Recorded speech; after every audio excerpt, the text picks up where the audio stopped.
नमस्कार, सीमा किचन में आपका स्वागत है। हम आज एक ऐसे डिश बनाने वाले हैं जो बहुत ही टेस्टी है। रामों के दिन में तो आपको और भी ज़्यादा बनाने का मन करेगा। एक बार ज़रूर ट्राई कीजिएगा। बनाना बहुत ही आसान है और बहुत ही टेस्टी बनता है। सभी को बहुत ही ज़्यादा पसंद आने वाला है। बहुत ही अच्छा रेसिपी है, एक बार ज़रूर आप ट्राई कीजिएगा। और इसे बनाना बहुत ही आसान है। देखिए, इसके लिए मैंने जो भी इसमें सामान लिया है सारा घर में ही अवेलेबल रहता है, बस थोड़ा बहुत ही आपको मार्केट से लाना पड़ सकता है। देखिए, इसके लिए इसे बनाने के लिए मैंने यहाँ पे पैन को रखा है गर्म होने के लिए। देखिए, हमारा जो पैन है वो गर्म हो चुका है। हमारा जो गैस का फ्लेम है वो लो मीडियम पे ही है। और फिर देखिए, इस चम्मच से हमने यहाँ पे तकरीबन 2 से 3 चम्मच हम यहाँ पे देसी घी डाले हैं। और ये देखिए, मैंने यहाँ पे सेवई लिया है। तकरीबन मैं यहाँ पे 60 या 70 ग्राम हमने यहाँ पे सेवई लिया। जो छोटा पैकेट आता है जो कि 10 रुपये में मिलता है। देखिए, ये जो हम यहाँ पे बना रहे हैं, यहाँ पे बस कुछ फैमिली के लिए बना रहे हैं। अगर आपको और ज़्यादा बनाना है तो आप ज़्यादा सेवई का यूज कर सकते हैं। देखिए, सेवई हमारा लाल हो गया था। और ये देखिए, मैं यहाँ पे फुल क्रीम दूध लिया था। मैं यहाँ पे 1 लीटर मैं यहाँ पे फुल क्रीम दूध ली थी। और फिर देखिए, इसे अच्छी तरह से हम उबाल लेंगे और चारों तरफ से इसे अच्छी तरह से उबालते हुए इसे हम चलाएंगे। देखिए, दूध हमारा बहुत ही गाढ़ा है। आप चाहे तो यहाँ पे काऊ मिल्क का भी यूज कर सकते हैं, लेकिन मैंने यहाँ पे पाउच वाला फुल क्रीम दूध लिया है। देखिए, और इसे अच्छी तरह से हम इसमें उबाल आने देंगे। देखिए, हमारा जो दूध गाढ़ा हो गया है। और फिर देखिए, जो हमने सेवई को रखा था उसे इसमें अब हम ऐड कर देंगे। देख सकते हैं आप, सेवई और दूध हमारा बहुत ही अच्छी तरह से उबल रहा है। और फिर इसे हम अपने कलछी से चारों तरफ से अच्छे से चलाएंगे ताकि वो अंदर से चिपके नहीं। देखिए, मैं यहाँ पे चीनी का यूज कर रहे हैं। चीनी आप यहाँ पे अपने अकॉर्डिंग ज़्यादा या कम कर सकते हैं।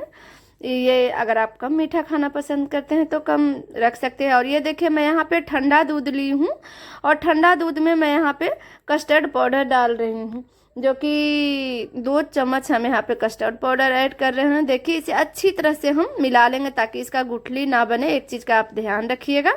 देखिए, बहुत ही अच्छी तरह से ये मिल गया है।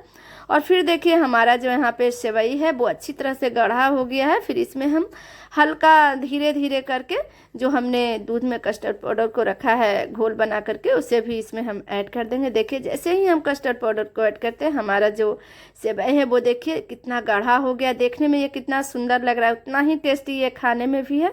इसे फिर हम निकाल लेंगे और इसे ठंडा होने के लिए रख देंगे। आप लो टेम्परेचर पर इसे बिल्कुल ठंडा होने दें। और फिर देखिए, मैं यहाँ पे पका हुआ आम ले रही हूँ, जो कि अभी बहुत ही सुंदर मार्केट में बहुत ही अच्छे अच्छे आम आ चुका है। उसे भी देखिए हम यहाँ पे ले रहे हैं। एक आम को मैंने अच्छी तरह से इसका पूरा ये जो पल्प होता है उसे हमने निकाल लिया। फिर देखिए, इसे मिक्सी जार में हम इसे ऐड करके इसे इसका थोड़ा हम पेस्ट बना लेंगे। देखिए, इस तरह से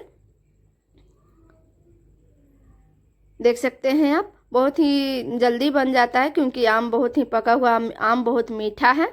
देखिए, इस तरह से इसे हमें पेस्ट बना लेना है। फिर देखिए, जो हमारा ये जो सेवई है वो ठंडा हो गया है। इसे एक मतलब बहुत ही ज़्यादा ठंडा नहीं करना है, थोड़ा एकदम इसमें करना है, क्योंकि अगर हम ज़्यादा गर्म रखेंगे तो जैसे ही इसमें आम का पल्प को हम मिलाएंगे, हमारा जो दूध है वो फट भी सकता है और हमारा जो रेसिपी है वो बिगड़ सकता है। एक चीज़ का ध्यान रखिएगा।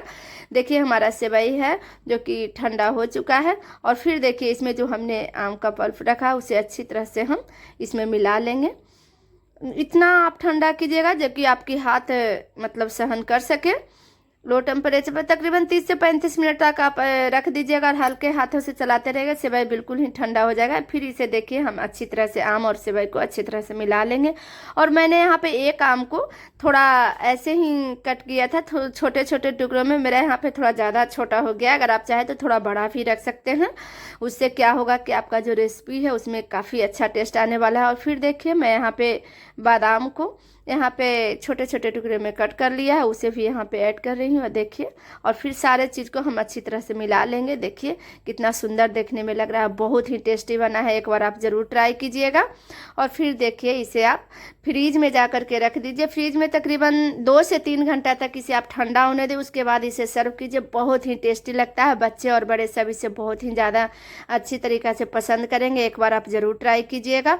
और अगर हमारे बनाने का तरीका अगर आपको पसंद आता है तो प्लीज़ हमारे चैनल को लाइक कीजिएगा, सब्सक्राइब कीजिएगा और हाँ, शेयर करना ना भूलिएगा। और हाँ, बेल आइकन ज़रूर दबा दीजिएगा ताकि जो भी वीडियो बनाए इसका